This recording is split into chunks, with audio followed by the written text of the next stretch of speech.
ہیں، کاش کے تہجد کی کچھ نفلیں پڑھ لیتا۔ صحیح بخاری شریف میں ایک قصہ آتا ہے، تو علماء اور شارحین نے لکھا ہے کہ تہجد کا نہ پڑھنا یہ پریشانیوں کو لاتا ہے۔ یہ اس لیے تہجد کا اہتمام کرنا چاہیے۔ ہماری راتیں بے ایمانوں کی طرح نہیں ہونی چاہیے کہ وہ پڑے ہوئے سو رہے ہیں، کوئی پرواہ نہیں۔ ہماری راتیں مسلمانوں کی راتیں ہونی چاہیے۔ رات کو کتنی مرتبہ جاگتے ہیں بھائی؟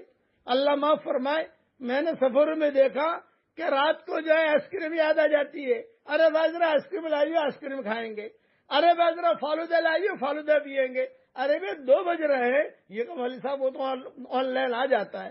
جب فالودہ نہیں چھوٹتا اور آپ کی آئس کریم نہیں چھوٹتی، اور اگر بیگم نے ایک رات کو کہہ دیا کہ بھائی چلو تھوڑا سا گھماویں گے سمندر کنارے، آدمی چل پڑتا ہے۔ بھی کیا ہوتا ہے 2 رکعت اگر نفل